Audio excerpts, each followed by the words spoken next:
দীর্ঘদিনের সংঘাতে পশ্চিমাদের যেন বৃদ্ধাঙ্গুলি দেখিয়ে দিল ইরানের সর্বোচ্চ নেতা আয়াতুল্লাহ আলী খামেনি। কিন্তু যুদ্ধবিরতির ঘোষণার পর তার অবস্থান নিয়ে তৈরি হচ্ছে জল্পনা কল্পনার।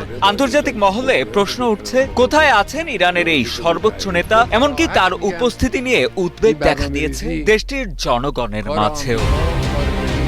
সম্প্রতি মার্কিন সংবাদ মাধ্যম দি নিউ ইয়র্ক টাইমসের প্রতিবেদনে বলা হয়েছে, ইরানের সর্বোচ্চ নেতা আয়াতুল্লাহ খামেনি বর্তমানে একটি গোপন বাংকারে অবস্থান করছেন এবং তিনি সব ধরনের ইলেকট্রনিক যোগাযোগ স্থগিত রেখেছেন।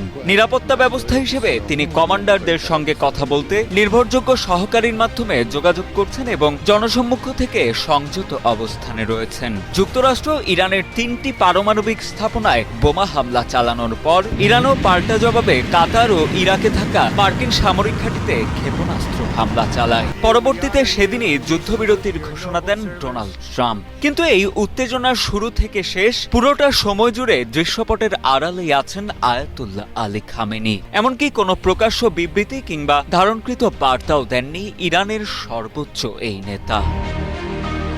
ইরানের গুরুত্বপূর্ণ রাষ্ট্রীয় বিষয়ে চূড়ান্ত সিদ্ধান্ত দেওয়ার ক্ষমতা রাখেন আয়াতুল্লাহ আলী খামেনি। সশস্ত্র বাহিনীর সর্বাধিনায়ক হিসেবেও মার্কিন ঘাঁটিতে হামলা কিংবা ইসরায়েলের সঙ্গে যুদ্ধবিরতির মতো গুরুত্বপূর্ণ সামরিক সিদ্ধান্তের অনুমোদনও তারই দেওয়ার কথা। মার্কিন প্রেসিডেন্ট ডোনাল্ড ট্রাম্পের অনুরোধে ও কাতারের আমিরের মধ্যস্থতায় হওয়া এই যুদ্ধবিরতি চুক্তিটি বেশ তড়িঘড়ি সম্পন্ন হয়েছে বলেই মনে করছেন সমর বিশ্লেষকেরা। তবুও গত কয়েকদিনে আয়াতুল্লাহ খামেনির সঙ্গে দেখা বা কথা হয়েছে কিনা এমন প্রশ্নের জবাবে ইরানের ঊর্ধ্বতন সামরিক কমান্ডার ও সরকারি কর্মকর্তারা স্পষ্টভাবে কিছুই বলেননি।